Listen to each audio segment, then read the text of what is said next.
अस्सलामुअलैकुम, बोल news headquarter से खुशामदीद। मैं हूं सैयद रजी और मैं हूं बुशरा हक। हेडलाइंस आप जान चुके हैं। इस बुलेटिन में आगे बढ़ेंगे। वज़ीर आज़म 2 रोज़ा दौरा रूस मुकम्मल करके वतन पहुँच गए। रूसी सदर को यूक्रेन का तनाज़ा सिफारतकारी से हल करने का मशवरा दिया।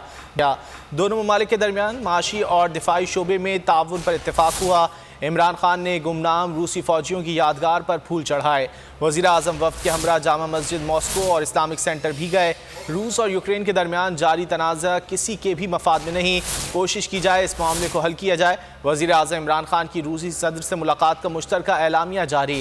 वज़ीर आज़म ने व्लादिमीर पुतिन से मुलाकात में कश्मीर के तनाज़े के पुरअमन हल पर भी जोर दिया।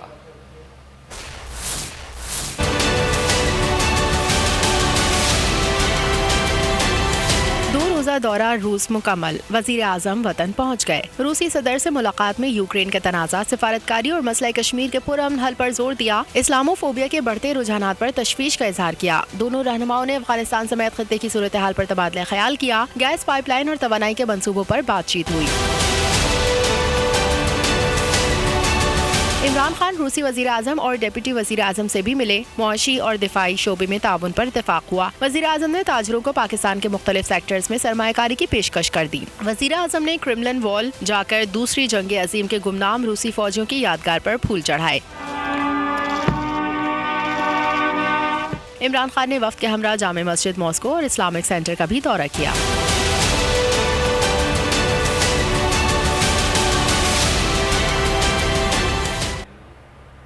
किसी की न सुनी रूसी सदर के ऐलान के बाद तीनों अफवाज यूक्रेन पर पूरी ताकत से चढ़ दौड़ी। रूसी फौज ने यूक्रेन के चेरनोबिल जौहरी पावर प्लांट पर कब्जा कर लिया। रूसी फौज ने अंतोफ में यूक्रेनी एयरपोर्ट पर कब्जा जमा लिया। रूस ने यूक्रेन के एयर डिफेंस सिस्टम को तबाह करने का भी दावा कर दिया।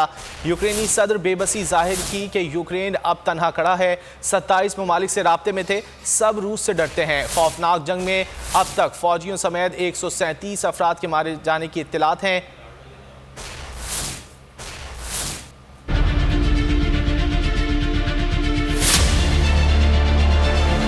रूस ने अमेरिका की एक ना चलने दी, धमकियां पसे पुश डाल दी गईं। रूस ने यूक्रेन पर हमला कर दिया, दोनों जानिब से नुकसान पहुंचाने के दावे। यूक्रेनी दारुल हुकूमत कैव, डोनबास और डोनेट्स्क के अतराफ में जंग जारी। कैव के करीब चेरनोबिल जौहरी तंसीब पर रूस ने कब्जा कर लिया। रूस ने दावा किया है कि इसने अंतोफ एयरपोर्ट पर कब्जा कर लिया। यूक्रेन का एयर डिफेंस सिस्टम तबाह कर दिया गया। यूक्रेनी सदर ने आलमी ताकतों से शिकवा किया कि इसे रूस से जंग के लिए अकेला छोड़ दिया गया।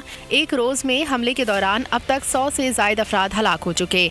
यूक्रेनी सदर ने 10,000 अवाम को मुसल्ला करने का फैसला भी कर लिया। सदर पुतिन ने एक बार फिर अमेरिका और इत्तेहादियों को खबरदार कर दिया। ताजरों से गुफ्तगू में पुतिन ने कहा, दुनिया ने हम पर जंग मुसल्लत की, हमारे पास अमन के लिए दूसरा कोई ऑप्शन नहीं था। कौम से खिताब में कहा, अगर किसी ने बाहर से हमला किया तो ऐसा सबक सिखाएंगे कि उन्होंने अपनी तारीख में न देखा होगा।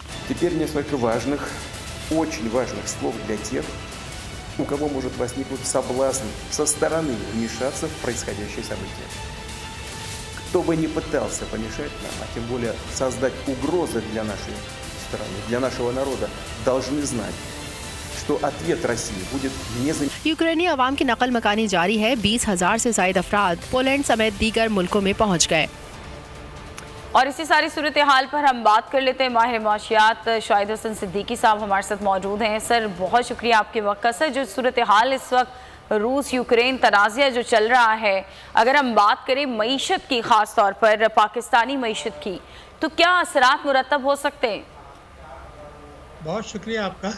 देखिए, जो तनाज़ा जंग में तब्दील हुआ है, इसके आलमी मईशत पर इंतहाई संगीन असरात मुरतब होंगे, पाकिस्तान समेत। पाकिस्तान पर इसलिए ज़्यादा हो सकते हैं कि हम गैर मुल्की इमदाद, गैर मुल्की कर्ज़ें, तरसीलात वगैरह पर ज़्यादा भरोसा करते हैं, अपने मुल्की वसाइल नहीं बढ़ाते। लेकिन इस वक्त जो सूरत हाल है वो ये है कि अमेरिका और उसके इत्तेहादियों ने रूस पर जो है न इक़्तिसादी पाबंदियाँ आयद की हैं और मज़ीद करेंगे।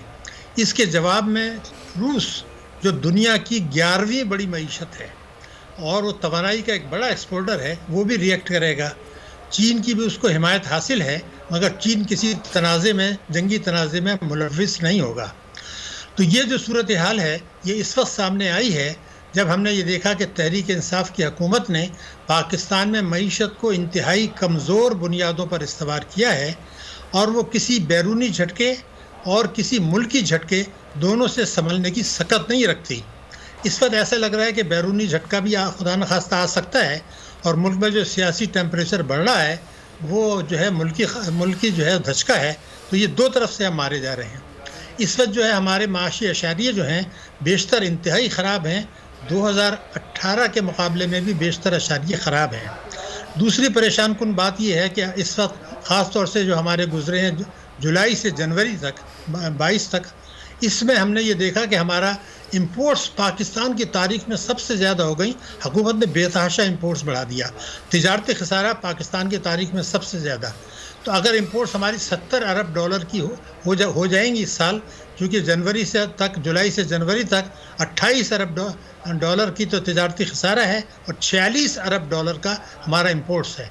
ये दोनों पाकिस्तान की तारीख में बहुत हाई है।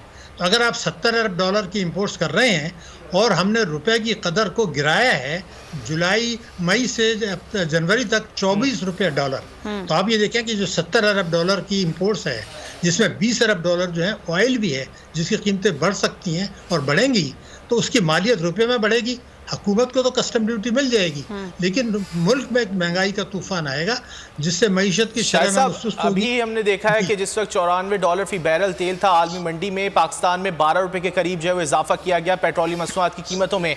अब $100 फी बैरल हो चुका है, तो मजीद इजाफा होने जा रहा है। देखिए, इसमें किसी पाकिस्तानी को शुबा नहीं होना चाहिए कि जून तक पाकिस्तान में जो है वो पेट्रोलियम मसनूआत की कीमतें बढ़ेंगी और सितंबर 2022 तक कम से कम हमारी महंगाई की जो शरह है ये इंतहाई ऊंची रहेगी।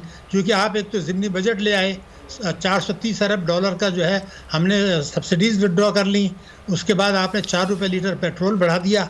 लेकिन आप ये देखिए कि जिस वक्त ये आलमी मंडी में $105 पर पहुंची है, तो ये भी तो उसका भी तो इम्पैक्ट आएगा। रुपए की कदर आपने गिराई है। उसके साथ साथ हम ये देखेंगे कि हमारे रेमिटेंसेस पर बेतहाशा इन्हिसार किया है। दुनिया में नहीं किया जाता, दुनिया में बरामदात ज़्यादा होती हैं और रेमिटेंसेस कम होती हैं। हमारे यहाँ भी होती थी, लेकिन 2 साल से हमारी रेमिटेंसेस बढ़ गई हैं। तो और लेकिन 80% जो है अमेरिका, बरतानिया और सऊदी अरब और यूएई से हैं। तो अमेरिका इन्फ्लुएंस कर सकता है। अगर इसमें कोई झटका लगता है, खुदा न खास्ता अगर हम अमेरिका के साथ कोऑपरेट नहीं करते या अमेरिका जो चाहता है वो नहीं करते, तो हमें तो ये तरसीलात का झटका ही जो है ना, खुदा न खास्ता बड़ा संगीन होगा। हमारी बरामदात इफेक्ट होंगी, यूरोप की मईशत इफेक्ट होगी, अमेरिका की वो हमने रखी है बदकिस्मती से अमेरिका यूरोपियन यूनियन पर, और अमेरिका पे इन्हिसार हमारा है IMF के लिए, वर्ल्ड बैंक के लिए, दूसरी चीज़ों के लिए।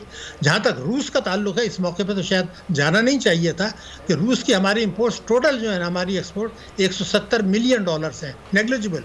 हमारा जो है वो नील है, इन्वेस्टमेंट तरसीलात नील है।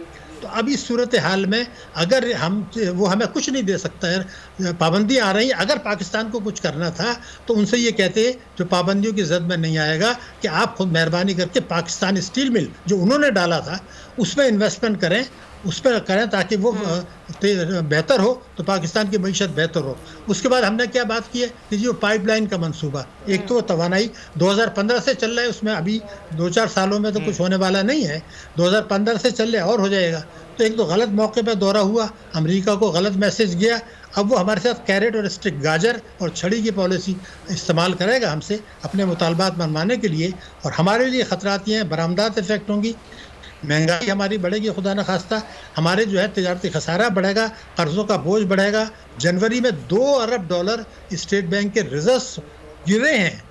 तो ये तो सूरत हाल इतनी अच्छी नहीं है। और फिर इस सूरत हाल में आप ये भी देखिए ना कि अगर हमने इन ममालिक से अमेरिका भी नाराज़ हो जाता है या अगर हमें कुछ प्रेशर डालने के लिए सूरत हाल करता है, तो हम इस झटके को कैसे संभालेंगे। उधर भारत हमारे यहाँ दहशतगर्दी की वारदातें कर रहा है, और जैसे मैंने बार बार कहा है कि हमने मईशत को इतनी कमज़ोर बुनियादों पर इस्तेमाल किया है, अपने टैक्सेस, अपनी मुल्की सरमायाकारी, अपनी जो है वो चीज़ों को वो जो है करने के बजाय बचतों की शरह, इसके बजाय बैरून पे शाहिद साहब, इस तमाम तर सूरत हाल से एक आम आदमी बड़ा मुतासर हो रहा है। पेट्रोलियम मसनूआत की कीमतें बढ़ी, डेफिनेटली उसका एक इम्पैक्ट जो है वो तमाम तर अशिया पर आया। तो उससे एक आम आदमी किस तरह बच सकता है? हुकूमत को क्या इस वक्त जो है वो इनिशिएटिव लेने की ज़रूरत है?